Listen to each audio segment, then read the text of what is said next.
ঘরের মধ্যেই শুয়েছিলাম, হঠাৎ একটা শব্দ শুনতে পেলাম। তখন বাইরে দৌড়ে গেলাম। আসসালামু আলাইকুম। যে যেখান থেকে দেখছেন সবাইকে স্বাগত জানিয়ে আজকের এপিসোডটি আমি শুরু করতে যাচ্ছি। আমি আঁখি। তাহলে চলেন শুরু করা যাক। বাইরে বের হয়ে দেখতেছি বিকেলবেলা আকাশ একেবারে মেঘলা, আর এত পরিমাণে বাতাস, বাইরে যা কিছু আছে সব কিছু পড়ে যাচ্ছিল, এই জন্য শব্দ হচ্ছিল।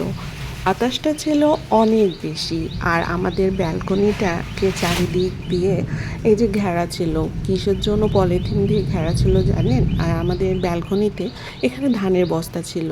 আর গত দিন যখন বৃষ্টি হচ্ছিল, তখন বৃষ্টি হওয়ার সময় ধানের বস্তাগুলো অনেকটাই ভিজে যাচ্ছিল। সেই জন্য যাতে না ভিজে, তাই আমরা ব্যালকনিটাকে এভাবে ঘিরে রেখেছি পলিথিন দিয়ে। তো পলিথিনের ওপরে ওই যে চাপা দেওয়া থাকে না, ওই কাঠগুলো রাখা ছিল।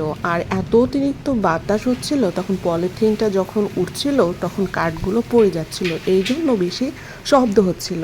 আর আমি ঘর থেকে বের হয়েছিলাম এই কারণে, যে কেন শব্দ হচ্ছিল এত, আর এত অতিরিক্ত বাতাস হচ্ছিল, সেটা তো আপনারা অবশ্যই ভিডিওতে দেখতেও পাচ্ছেন, আবার শুনতেও পাচ্ছেন। আপনারা হয়তো ভাববেন যে এত জায়গা থাকতে আমরা ব্যালকনিতেও কেন ধানের বস্তা রেখেছি। আসলে আমরা যে ঘরটা ধানের বস্তার জন্য রাখার জন্য রেখেছিলাম, তো সেই জায়গাটা আমরা ছাগল পালন করছি, আর এই কারণে আমরা আর সেই জায়গাটাতে ধানের বস্তাগুলো রাখতে পাচ্ছি না। আর ব্যালকনিটা ফাঁকাই থাকে, এই কারণে ভাবলাম যে বেশি দিন ধান রাখবো না, সেই কারণে রেখে দিয়েছি। আর আমি আঙ্গিনার দিকে চলে এসেছি। দেখেন এইদিকেও কত পরিমাণে বাতাস হচ্ছে, আবার বিদ্যুৎও চমকাচ্ছে। অবশ্যই আপনারা ভিডিওতে দেখলেই বুঝতে পারবেন। এটা হচ্ছে আমাদের বেল গাছ, আর ওই যে পিছনে আছে তালের গাছ। তাল অনেক ধরেছে, এই তাল আমরা সবাইকে দিয়ে খাই। আবার আমি চলে আসছি এবার গলির দিকে। দেখেন আকাশটা মেঘলা আছে, কিন্তু বাতাসটা নাই। সে সময় এত গরম লাগছিল, আর যখন বাতাস হচ্ছিল তখন খুব ভালো লাগছিল, কিন্তু তখন মেঘও ডাকছিল, এই কারণে একটু ভয়ও লাগছিল।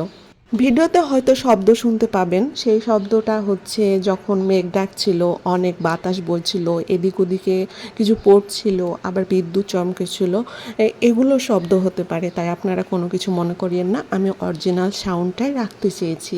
এটা হচ্ছে আমার নতুন চ্যানেল, সবসময় আপনারা ভালোবাসা দিবেন, আপনারা পাশে থাকবেন। আপনারা যদি ভালোবাসা দেন তাহলে আমিও এগিয়ে যেতে পারবো ইনশাল্লাহ। তাহলে আবারও ভিডিওতে চলে আসি আমরা।